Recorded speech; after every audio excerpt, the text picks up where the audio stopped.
Welcome back to Let's Not Sugarcoat It. Season 3 is here and we're excited to dive into the core of communication, relationships, and leadership. We're your hosts, Bella and Lee, a husband and wife duo with a successful business helping couples and organizations get it together to play a bigger game and elevate their relationships and performance.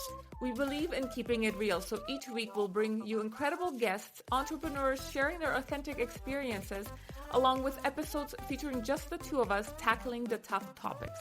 So, if you're ready to enhance your connections and sharpen your leadership skills, you're in the right place. Let's get started. Welcome to another episode of Let's Not Sugarcoat It. And today we have Lee Baucom, who's a PhD and is the creator of the Save the Marriage system. Used around the world for over 2 decades, he's the author of 4 books on relationship issues and marriage recovery. As a relationship coach, Lee works with people around the world to save and restore their intimate relationships, even when a partner has given up. His method proved useful for people working on their own to turn their marriages and committed relationships around into loving, thriving, connected relationships. He shares that approach in his system, his writing, and the Save the Marriage podcast. He has been podcasting since 2013. He is married with 2 adult children and 2 active dogs. Well, welcome to the show. For joining us. Yes. Thanks for having me. I'm excited to be here. Yeah. I mean, it is such a great topic that, I mean, it's starting to gain, I think, momentum in, getting therapy, marriage counseling, because before it was all taboo. We had our issues, we were to deal behind closed doors. At least that's the culture I grew up with. You do not air your dirty laundry, as my mom said. So we didn't have the help. We didn't have the resources that we have today to help couples get through those tough moments, which we all have and go through in a much more healthier way, and potentially maybe bring that statistics down of how much marriage and divorces are happening right now. Is it like 50-50 right now or 60-40? Close to it, yeah. No, it's close to 50-50 depending on where you are in the world, but yeah. Yeah. Yeah, it's it seems like it's becoming a lot more, let's just say, like psychologically safe in a way for people to be able to talk about the challenges within, that they're having in their marriage. Because before it used to be, I mean, I think it still very much is that feeling that if there's troubles in your marriage, if it's failing, then there's something wrong with you, right? Yeah. And I think obviously that's still. It's still a thing, right? There's still lots of people out there that don't go seek, help, especially proactively, right? It's not like you get into a relationship and start having conversations with people about their core values and their belief system and, what makes them tick, what you're triggered. And we wait until all of that gets in the way and a marriage or a relationship, breaks down before all of a sudden it's like, oh, in the repair process, we start talking about those things. Yeah. It's interesting. You talked about that, the phrase, we don't air dirty laundry. And that's an interesting phrasing because everybody makes dirty laundry. I mean, life does that, right? Yeah. So I'm not sure what you're supposed to do with dirty laundry if you don't air it. So right. You're correct that it has been something that people have struggled with. Therapy is probably more of a normal thing in U.S. culture, but that doesn't mean it's effective. In fact, that's one of the reasons I pivoted from therapy to coaching, because I started looking into the effectiveness of therapy and realized that while it's becoming more accepted, it's not been particularly effective in helping people to change things. Yeah. What have you found as why that is?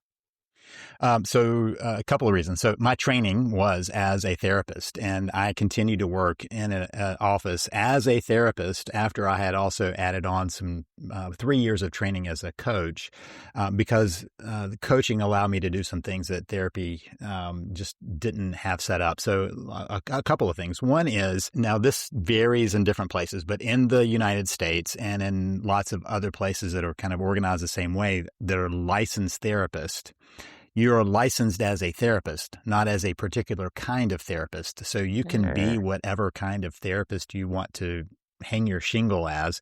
And so many therapists who are seeing couples are not trained as marital therapists. They are trained as individual therapists, and that is a different mindset. You're not looking at the system of the relationship. You're looking at two individuals in the room. So that is a problem. Another problem is we've kind of defaulted to communication as the problem. And that's a shortcut. And it's also not true. Communication is not the problem. And so if you're giving people communication skills, you're not helping the underlying issue. So, and I know this because people would come into my office and say, hey, we need to communicate better. That's what we've determined. And I listened to them for 20, 25 minutes, 30 minutes. And I would go, I've understood every single word you've said. You've understood each other. You're not having a communication problem. The problem is what you are communicating. And so since a lot of approaches would default to that, let's fix your communication, as I would say to couples, if I do that, I'm just going to teach you to fight better, not to figure out what's causing the fight. So we got to step back. So that's a problem. Another problem is that therapists are trained to be neutral and to not give advice. I believe that in a marriage situation, you need to be on the side of the relationship. In fact, that is the client. When people come in the office, that's the client, not the two individuals. That's the change from individual to couples therapy. But beyond that, you also need to be on the side of that relationship. I always use the analogy, if I go to the doctor and my arm's, hanging at this weird angle, and they look at it and go, yeah, it's broken. Did you want to do something about that? I want them to be going, we're going to make that okay. We're going to do the best we can to restore that. That would be a pro-health kind of stance. And so a pro-relationship stance is what I think's missing. But let's take it one step further. As you noted, we don't get a lot of information on how to have a great marriage in society. And so not airing dirty laundry, people aren't even airing clean laundry. So we don't even know what's behind the laundry, how you get there. And so when people come into an office going, our relationship is hurting, they don't need to go, well, how do you feel about that? Let's talk about your feelings about that. They need some help in figuring out how to move forward. They need a map. And then there's one last issue, and that is that it's rarely both people going, we both want to go to therapy at the same time. And so many times one person is being coerced or encouraged strongly or pulled into therapy. And that's resistance. And so many times people would come in expecting me to have this magic spell to cast upon their spouse to get them to want to be there. That doesn't exist. And what happens instead is they become more resistant. So this term from psychology that does fit here, psychological reactance, is this idea that even if we agree that this might be a good thing for us to do, if we feel like somebody is putting it upon us, we react and push against it. And so you have a spouse who doesn't want to be there, then defending why they don't want to be there and why this can't work out. And all they do is harden their position. So a resistant spouse suddenly is more resistant and avoidant of it. And so for all of those things, marital therapy particularly doesn't have a great track record. Individual therapy, whole different ballgame, but marital therapy results are not great. Yeah. I think when we did couples counseling and alongside with our individual, because I felt like I still needed to say certain things to my therapist without him, because regardless of how we say certain things stick. And then now we're adding an extra layer of complexity because now I'm saying things that might hurt him or vice versa. So now I have to go and deal with that on top of whatever might be the issue within our relationship. So we started therapy individually to figure out ourselves of whether or not we wanted to continue within our marriage. And then once we got to a certain place, he asked to do couples counseling. And I was resistant. And for me, it was at first, no. I said, you go and you do you first, and then we'll talk. And once he started therapy, we started having different conversations within our marriage already without the couple counseling. And then adding the couples counseling, adding an extra layer of understanding and, that breaking those extra barriers because somebody was able to point out certain things. And we were lucky with our therapist. She was able to be like, hold on, she was the pro marriage, pro relationship, and she would, step in and say, well, hold on, let's look at this a different way because you may be hearing or seeing, right? So, I mean, it all depends on the couple, their willingness, and what part of the journey they're on. Right. Yeah. So there's a Swiss cheese, right? There's a Swiss cheese of this. Like if you get all the holes lined up, so the results of therapy is not that it's not helpful for anyone. The studies show 10 to 15% of people actually do get a benefit. So you were fortunate to fall in that 10 to 15% because it all lined up. You were working on it together. You had a therapist who had an orientation towards that and was pro. So there are good results. They tend to be outside the norm. And so I'm glad it worked for you and was helpful for your processing. Yeah. I want to say, I don't know if it was luck. Maybe it was luck that we got her the first time through the process of doing our individuals. Like you interviewed a couple different. I went through 3 or 4 before I found somebody that was like, okay, I think this might be the person that I can work with, because I like how you framed how the relationship is the client, right? Not the two people, because that was a good kind of stacking of support, was having individuals to kind of help us with our own stuff. And then how does our stuff show up inside of the relationship? Then we have someone else to help deal with that. I think a lot of the times people that get into relationship, therapy, marriage counseling, all their own individual stuff is coming up in those sessions. And so you don't really get a chance to really deal with the relationship piece, right? I think it also provides a little bit of strain on the person.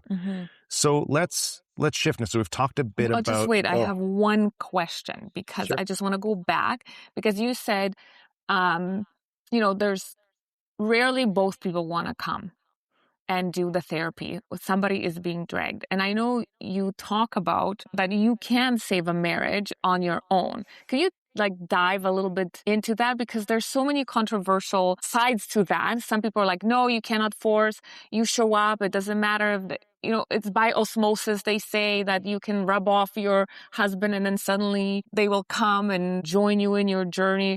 I find that when I started therapy and he was pièce de résistance, like he was just not gonna do it because it was my problem to fix and my issues to deal.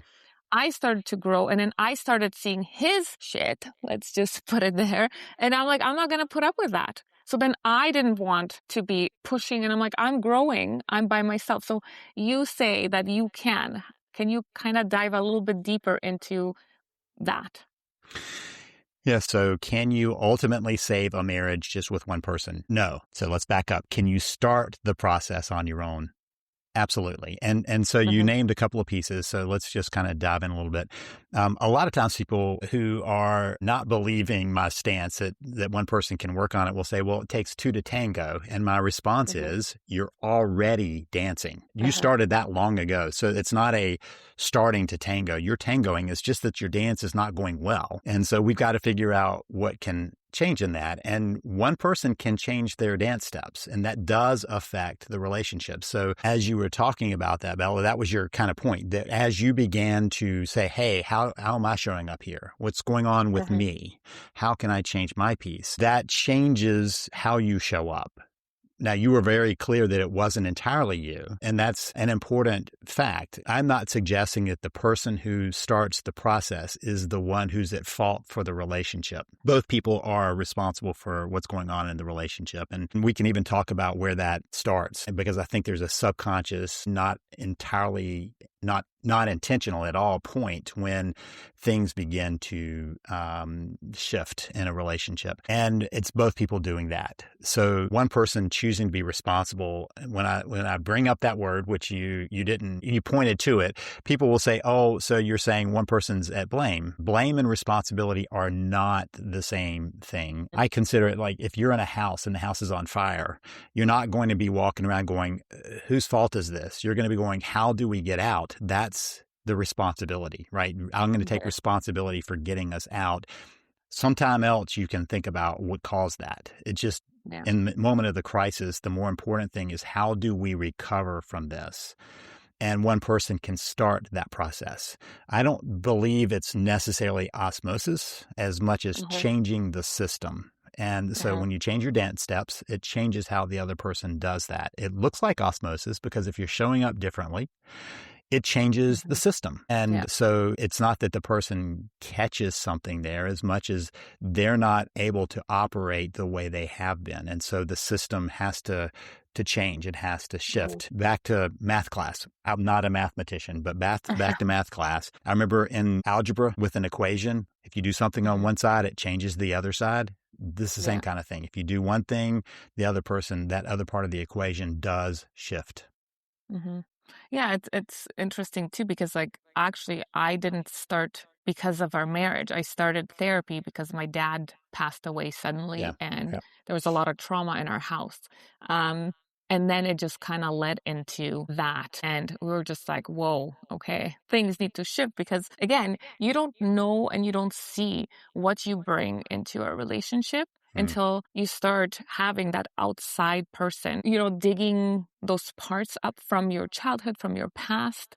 And I had a great childhood. Like I'm not going to say I had some, at least to me, compared to some other people, I didn't go through these major traumatic experiences except for, my dad passing. But yeah, it still affected me and how I show up in relationship, not just in our marriage, but with friends, with family and parents and children, right? So yeah, it was quite the process. 3 years of trying to find ourselves and now we're like, at least for the marriage, pause.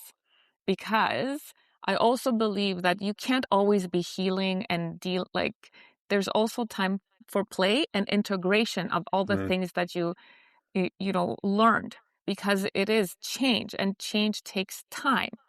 And if you don't give it enough time for that to become a habit, you're just jumping from one step to another, learning and having those aha moments, but not actually integrating them into daily life, because it's easy to go back to the way things were if you don't take the time to actually integrate small steps at a time. At least that's how it's worked for us. So I'm not speaking for everybody else, but yeah. Yeah, so there are so we have systems in place in our life, whether we recognize them or not. When I've talked about systems, some people have said, I don't have a system, and my response is, that's a system. It's just not a particularly good system. It is what gets you stuck. So let's go back a little bit and talk about how we build some of the systems, how that actually happens, because what you noted is the fact that we all bring a history with us, a history of relationships, a history of experiences, a history of viewpoints. All of that is true for all of us, that we carry that forward, and how that affects us, how that holds us back, depends on how we've processed that and how we join together in that process. So let's go back a little bit. This is where I think the real problem starts for the relationship, not for individuals. We can all have our bumps from the past, but for a relationship. So couples spend a lot of energy building their relationship. They create the momentum of their relationship from the beginnings of their relationship until the point when they say, you know what, let's make this permanent. Let's get married. Let's make it a committed relationship, whatever that looks like for them, but let's make it permanent. And so if it's a marriage, don't see many vows different than it's for life. So now we've got this, and what happens on some level is people say, okay, we've got that nailed down. So they get married, they return to life, and all of the energy they poured into getting their relationship together, they then go, we've got to do these other things: parenting, career, dealing with aging parents, hobbies, interests, friends, whatever it is. There's something out there, and you go, okay, but we've got this relationship covered. So now we can do these other things. And that's when what I call it, hitting the pause button. So they hit the pause button on the relationship going, we'll come back to us. We're good. We've got this. And so it's not for anger. For the most part, it's not for anger or frustration or anything else at that point. You think you've got that, and therefore you can do these other things. But that starts a process of disconnecting. So you spent all of this time building up your habits of connection. You hit the pause button, you focus on other things, and you start getting into habits of disconnection. And that's when a lot of our traumas from the past start kicking in, because we humans need that connection. If we don't have that connection, we will feel the pain of that. And it will begin to bring up a lot of those old hurts along the way that really can get in our way when we are no longer working kind of as a team, which is one of my central things about a marriage is you're building a we. We are in this together. We have this entity between us. And if it's not there, the you and me that walked into a marriage becomes you versus me. You start opposing each other. And those hurts start emerging and you feel the disconnection all from that beginning point of hitting the pause button. And then you have all of the symptoms that I see come out when people say, we can't communicate. We're fighting all the time. We have these disagreements where, ships passing in the night. I love you, but I'm not in love with you. All of those kinds of things are all symptomology of that disconnection. And that's where we start watching the unraveling of the relationship. Yeah, we call that maintenance mode. Right? Exactly that is we are human beings, we are energy, right? That's one way to kind of describe us. And energy is always moving, right? And so it's not something that you can just push pause on. And so just like you said, you put all this energy into building the relationship, building a life, establishing those connections. We talk about that. You do a lot of discussions on what you want. Right? You're dreaming, all of those things that drive connection and alignment. And then when you hit the pause button, when you go into maintenance mode, those conversations stop, right? You're no longer talking about your wants, right? Your needs, your dreams, until you get to a point where you've lost that sense of maybe, variety and excitement and adventure and the connection in your relationship. And so then when it starts to come up is, well, I'm not happy. There's parts maybe that I'm happy. So then how does that get communicated? Well, I don't want, right? I don't need.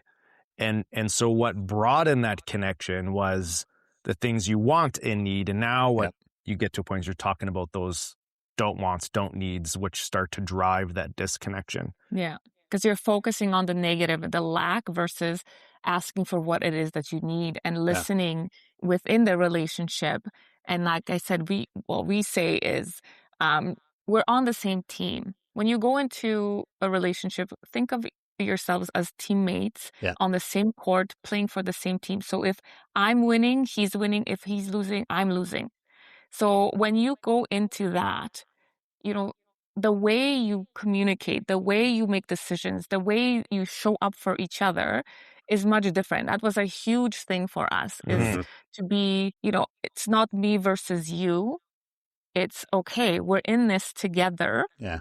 And let's figure out a way. I'm not saying that there's no disagreements. Like you can still be on the team and be like, you didn't pass me the ball, right? Right. But we want the same outcome. Yeah, right? the win. And that, a win. Win-win, right? Yeah, so I often talk about this. So I play a lot of pickleball and I play doubles. And so I'm always aware of these dynamics and it looks to me a lot like the carryover. So it's been a while now, but I decided maybe I was going to try to see if I could play the advanced open play, and I did okay. But so anyway, I show up at the advanced open play and it's three of us who all decided the same day to test this out. So three of us on the court with one advanced player. And one of the other kind of intermediate players came up and said, I'm going to play with you. And I went, okay, we can do that. We're going to lose, but that's okay. And so we started playing. And there was this moment when I'm watching across the way and watching the advanced player start to criticize and critique his partner. Wow. And start to try to prove him being the advanced player. And I looked at my partner and my partner looked at me and we just kind of gave this look because we knew we'd already won. And so as I passed by, I'm like, we're going to smash them. And sure enough, it was 11-3. There's no way we should have won that except for the other team was not playing as a team. They had become oppositional. In fact, one was not, but he was being beaten down by his partner. Yeah. And that's what I watch many times in a marriage. My partner and I were playing as a team. We were there to do our best. We didn't know if we could win, but we were going to do our best and show up and support each other. Across the way, that was not the case. And it wasn't that the advanced player was planning on winning as much as he couldn't stand what was going on the court. And so he became critical. I watch that all the time in marriages where they lose sight of what they're trying to do. And while they look like they should be on the same side, they don't function that way. So exactly what you're talking about, that team. When I step on the court, I look at my partner as we're warming up and I'm going, okay, what do I need to cover here? How can I play my best? And if my partner is doing the same, that's a great combination. And it doesn't mean that every day I'm going to be the top player. It just means every day I'm going to try my best given what I have that day. Mm-hmm. Yeah, I love that. There's a distinction that I love on, there's matter and then there's what matters. And I think in a lot of relationships, we get to that point, especially when we hit the pause button, as you said, we start to focus on matter versus we're focusing on money, we're focusing on external achievement, we're focusing on all these things, which, don't get me wrong, they're nice to have. Some of them are very important. Of course, they put food on the table, a roof over our heads of it, but we prioritize that over what matters. Right? Which is, how we show up, right, inside of a relationship for, our significant others, our children, ourselves.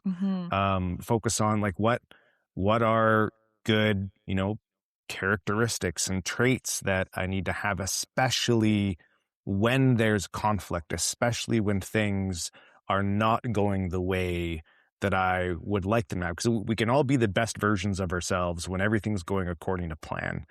And nothing is ever always going to go according to plan. And so when there are those disagreements or breakdowns, how do I need to show up?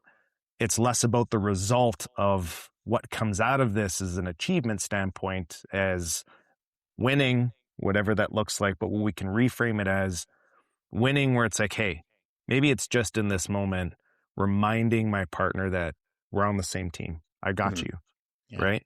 And maybe that's what winning is in that moment, right?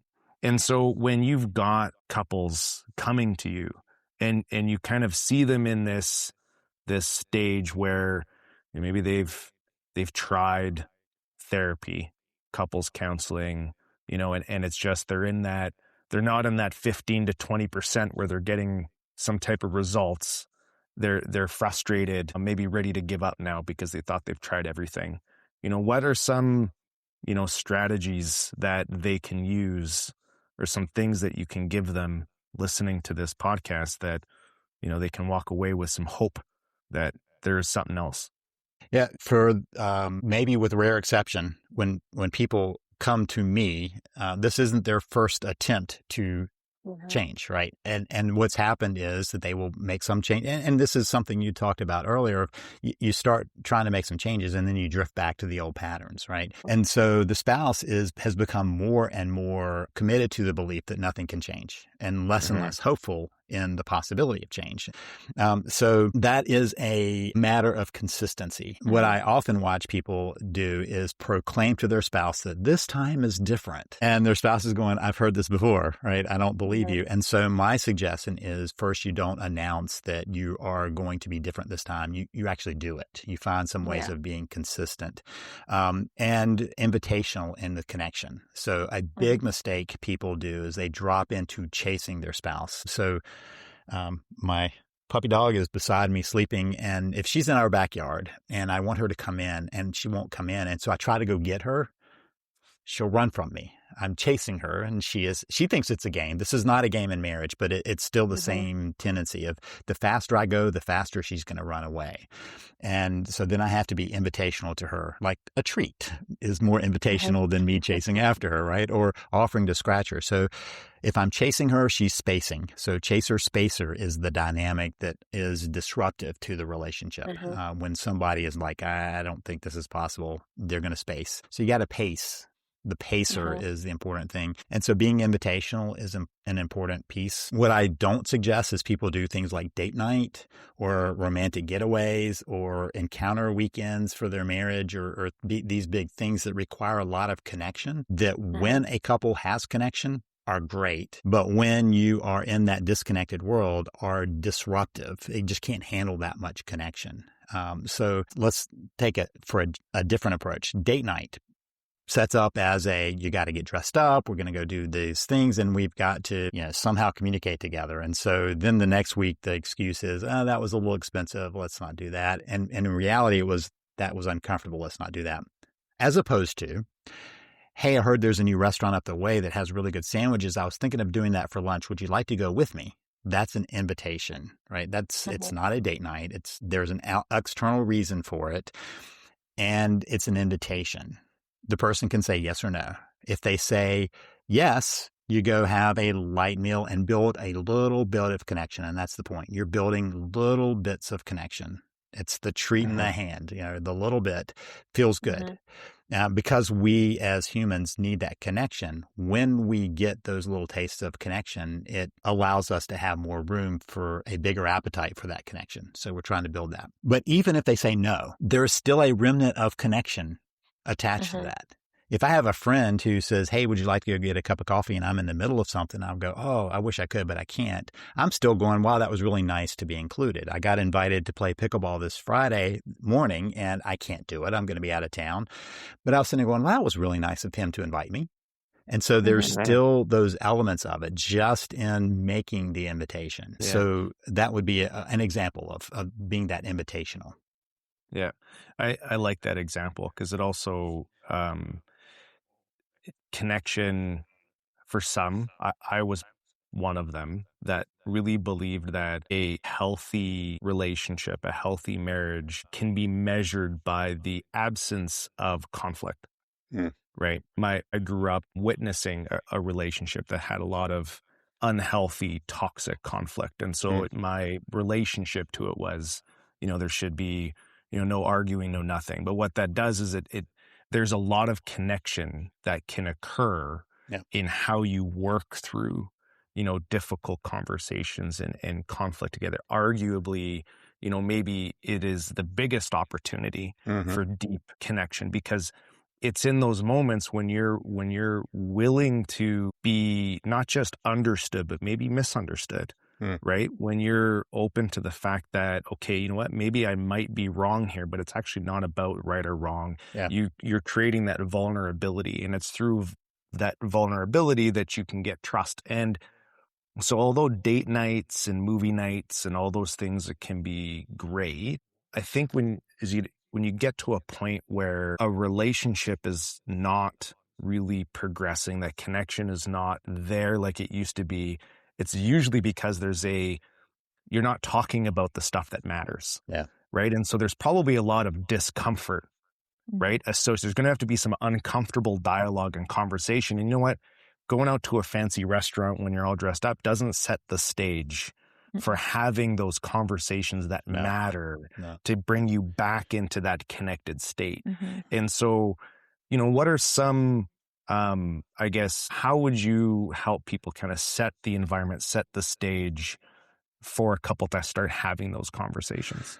Yeah. So one of the things that I often see is people either avoiding conflict because they've seen what it does, or having conflict because that's the only way they need to know how, but it's destructive conflict where one's going to win, one's going to lose. And I like to create the framework where conflict needs to be in service of the betterment of the relationship. It's in service of the relationship, which means that I'm not out to win. We're out to find a better path forward for both of us. So first, a reframing of what that conflict does is useful for anyone. And you pointed right at that it's not whether there's conflict or not, it's what you do with the conflict. What does it serve? So those deeper conversations, though, come at a point when the connection can sustain them. And many times people want to have those deep, meaningful conversations when they're still on the precipice, and they have to build some reservoir up of that connection. There's the idea of that people hear in culture now of the love tank. You got to fill the love tank.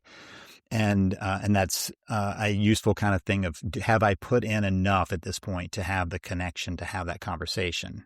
So if you've done that, then it's easier to have the environment for that. If you have begun to reconnect, if you're no longer at the point of being always feeling like you're at odds with each other, and that's one of those indicators, once you have begun to say we're working as a team. And so a framing of that is to say, hey, let's be a team here. Let's figure out, and sometimes it's useful for it to be about something that it's easy to be a team about. What's good for the kids? Some decision that can be made that you both would agree. For years, I did a class for couples who were getting divorced to help them work better together after the fact. This was a court-mandated program because the court didn't want to see people back in court. And so they wanted us to solve it, on the first go. And so one of the things we would often point out is that there is a central good you both have, the well-being of the kids. And so that's usually a time when a couple can say, hey, we're in this together for the best of the kids. That's a different conversation than between us. Yeah. It's easier said than done. For sure. I agree 100%. Yes. But I have friends who are, either went through divorce or are going through divorce. And even the betterment of the kids becomes this point of fighting and power and control, right? Yeah. So now that they're using that piece to now get at their partner. So they're still in that win-lose because when you are not seen, heard, it's easier to go down that path of, revenge and just winning because you didn't win in the relationship. So you're going to win in divorce. And this was the impetus for this program. This is kind of chasing a rabbit for a minute. And that was the reason the court would see these people who a year out were returning time and again to do battle with the kids as a pawn, right? And so they're like, you're taking up our resource. They didn't really, honestly, the court didn't care how the couple was doing as a couple or as a divorced couple. They didn't want to have resources from the court. And so we realized that having experts say to them, the kids matter here and how you deal with them matters to them, changed it, like reduced how many went back to court by 65% just because they had that information of don't play with the kids as a pawn. And so that's one of the things that I recognize is sometimes it's a stepping back a little bit for a couple to go, okay, this isn't about me winning this. This is about how we move forward. And especially within a marriage, oftentimes a couple can say, okay, how can we be a team together in this? So choosing small decisions that are less controversial is a way of warming up to those deeper conversations. Just add another piece because we kind of pointed to this when we were talking about some connection. I believe that there's this layer of connection that I call spiritual connection, and you kind of pointed to that. That's just my framing of it, which is about our deepest hopes and dreams and fears and expectations. And that spiritual connection falls away for a lot of couples very early on. And so when I talk about it, people are like, I don't know how I would have a conversation about something that vulnerable for both of us. And my response is, have you thought about a book that meant something to you and saying, hey, I was reading this book and it had this really important thing. It just kind of spoke to me. And I wonder what you thought about it. That's a path to an invitation of connection on that level. Instead of just saying, we need to talk about our hopes and dreams. We need to talk about what's going to, that's an intense conversation if you're disconnected. But I saw this movie and it had this really interesting lesson in it. Or watching a series together. My wife and I are sitting there flipping through all of the different streaming things going, how can there be this many streaming things and still nothing we want to watch? But choosing something and going, what do you think about this idea is a way back to that is often approachable for both people because it's not direct. It's kind of like when you're driving down the road with your kid in the passenger seat, they often talk to you a lot more because it's not direct. You're finding an indirect way of having the deeper conversations, and you can do that with a spouse too, not in the car, but just about something that points you back into those deeper areas of connection. Yeah. I think this is like the benefit of finding small wins. Yeah. Right. Yeah. Like when you're at this point where your marriage is, you feel like you have nowhere else to turn, you need some outside help to get things back on track, to start having big conversations, right? Those ones that are causing a lot of conflict, either because every time you try to have them, there's a blow up, or you're not having them at all, and it's causing a lot of internal grief because they're not being had, is starting to focus on, okay, what are some of those small wins? And it reminds me of, you were talking about this earlier about the proclamation of I've changed, right? We would actually, even when those bigger things that we started to talk about that we weren't talking about before, we're still very uncomfortable. Of course, the longer you're in a relationship, not only do you have all those, like the history from previous relationships, but you also have the history of yourselves and how you used to show up inside of certain conversations. So even though you're learning new meaning making skills and new perspectives that you're trying to bring in, the other person still has, when we have this conversation, it's usually an argument. And so already fight or flight kicks in, Ready to and go. you're prepping for it, right? Yeah. You're ready for it. And we would find the time and the ways to acknowledge each other for just the small things, right? Or even just tell ourselves, there's times where I'd be like, hey, I mean, I know maybe that didn't go the way that it needed to go, and we still need to figure that out, but I didn't walk away from the conversation. I physically leaned in, and then there's times where I'd be like, hey, I really appreciated when you gave me the space to be able to finish my thought or something like that. And that starts that repair process. And it starts to, I think, help the other person see that, okay, although there isn't a ton of runway behind us in these new versions of us that are coming into the relationship, there's still some runway, right? Which provides that maybe there's a lot more runway ahead of us, right? And so focusing on those small wins are very important. And I think communicating, like you said, give you an example. It was my birthday not a few days ago, and he was away. And usually it was he flies home and then takes the car and then he goes and, he's scrambling to buy the gifts, but because he was away. This time he shows up, I went upstairs, and when I came down, there was gifts on the table, flowers, a bottle of wine. And it wasn't about the gifts. It was about, what that made me feel like I'm not an afterthought. Yeah. Like you thought of me before you came, instead of, oh my God, it was her birthday. And, so letting him know that moment meant so much more than the gift. I mean, the gifts were amazing. However, it wasn't about that. That is what created that connection. That's what made me fall in love with him even more, because I was like, oh, as a mom, you're constantly, did you do this? Did you do that? Daddy, you're always thinking about somebody else.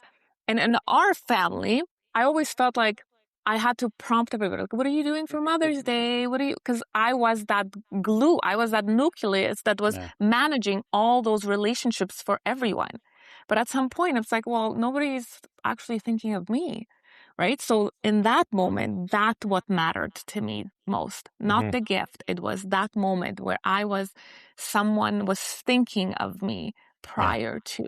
And then providing the acknowledgement, which Yes. then that becomes an anchor for future behavior. Yeah. Right. There's a lot of research that's coming out about mattering, the importance of mattering, that we all have this deep need to feel like we matter, and not that we're just there as a task or, somebody who's doing something, but we actually matter. And this is one of the things that often goes missing in a marriage, that a spouse, you feel like you matter to somebody when you're in this pursuit of each other, and then you hit the pause button and suddenly you go, do I matter to this person?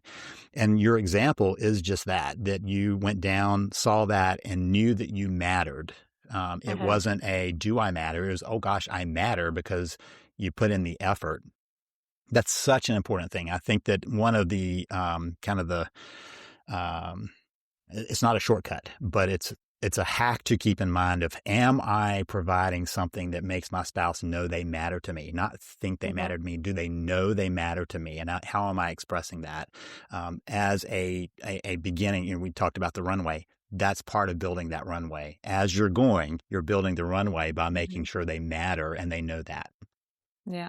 And our needs change as we're together 21 years, this year, and 18 years of marriage in October. So each season we change. What I needed when we got together in our 20s to what I needed in my 40s is completely different. Yes. And we can't be holding on to, well, it worked before, Right. but it's not working now. This is what I need. And one of our things that we've learned is actually listening to what the person needs versus doing the things that we think they need, right? So even going for dinner, he planned a dinner for, again, my birthday, and I was not feeling 100%.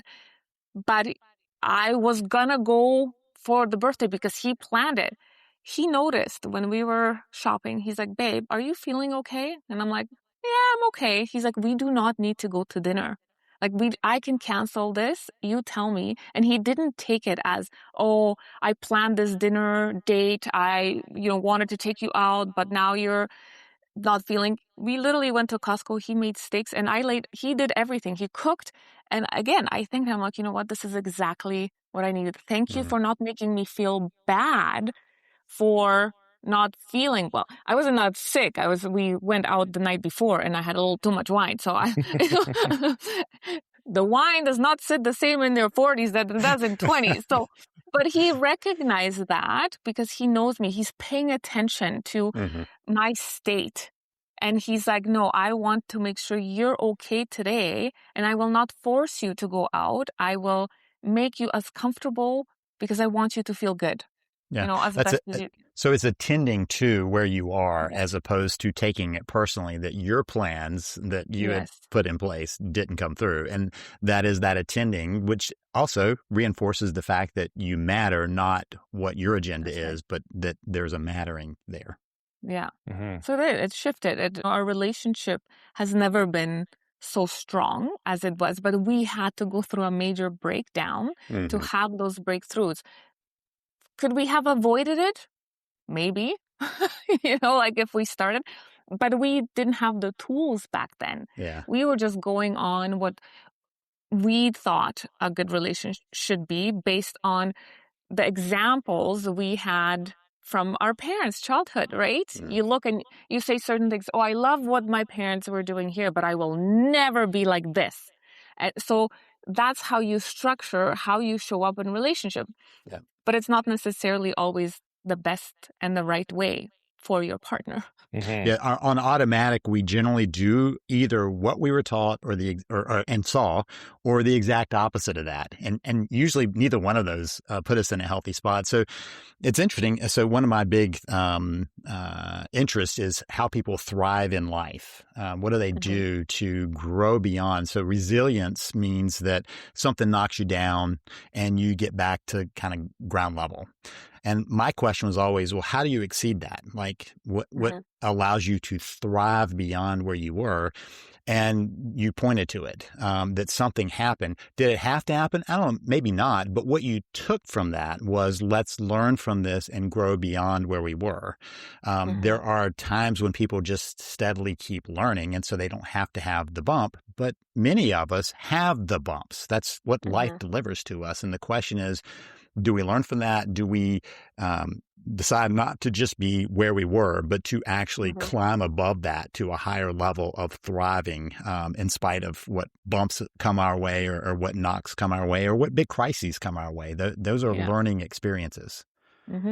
Yeah, and that phrase, I want to get back to the way things were. I don't, because the way things were got us to where we are today, and we are in a breakdown. So I want to go somewhere we've never been before so we can grow and learn and move forward in relationship.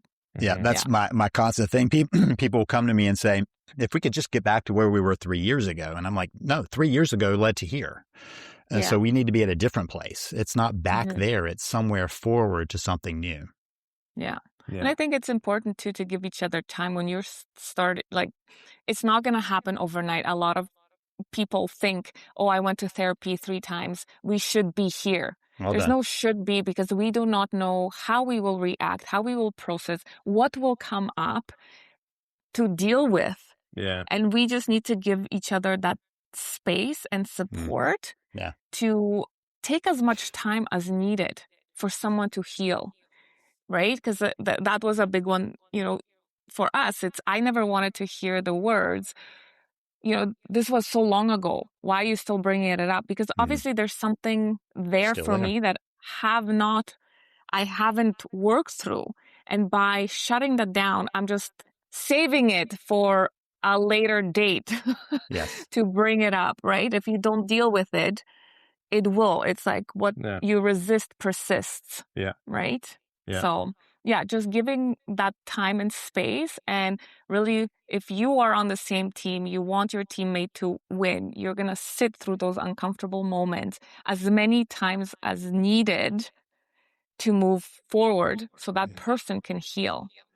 Yeah. And yeah, it's reminding yourselves too that whatever got you to where you are, where you're unhappy, it didn't start at the point of the awareness of the breakdown, right?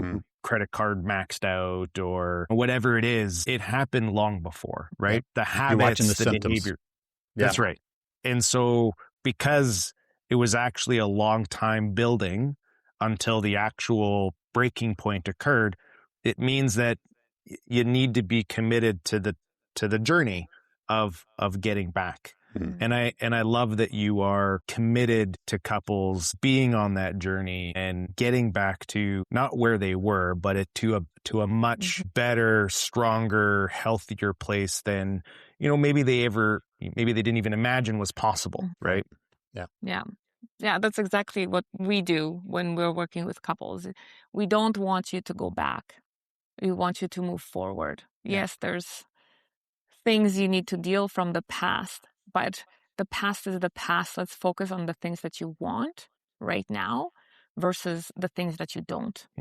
Because you will get the universe reflects who you are. So if you're constantly focused on the lack, is that what you're going to get? And if you're focusing on, and you were such a great reminder of that too, because there was many times that I would, bring back certain things, and he's like, okay, well, but what is it that we want? Yeah. Where are we headed? Going forward.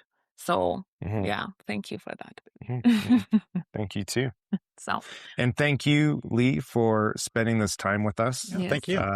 Lots of good insights and some strategies for our people listening to this podcast. And so, where can they find you?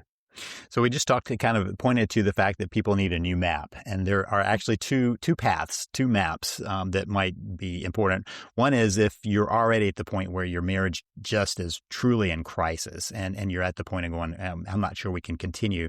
That's the Save the Marriage path. That map is Save the Marriage. SaveTheMarriage.com is where you would find the Save the Marriage system. So SaveTheMarriage.com, if that's where you are and you need a map back.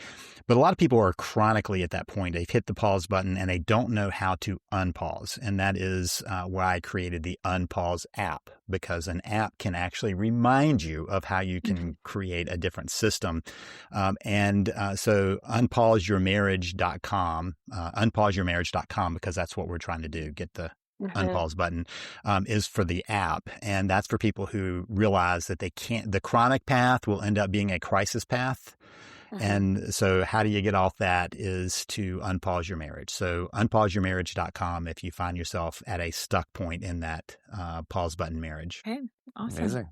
Okay. Well, thank you so much for the conversation. I feel like there might be a part 2 because there's a lot more questions for sure. that I have, and deeper conversations. And we both truly believe that through these types of conversations, through these little nuggets that we're dropping for people, we're slowly going to change the world and relationships altogether. Yeah, absolutely. So, okay, until next time. Until next time. Thank you. We hope you enjoyed today's episode and gained valuable insights to elevate your life and business. If you found value in our conversation, spread the love. Share this episode with family and friends, and let's grow this supportive community together. And don't forget to like and follow us so we can reach more amazing people just like you. Until next time, remember, let's not sugarcoat it. Keep it real, raw, and unfiltered.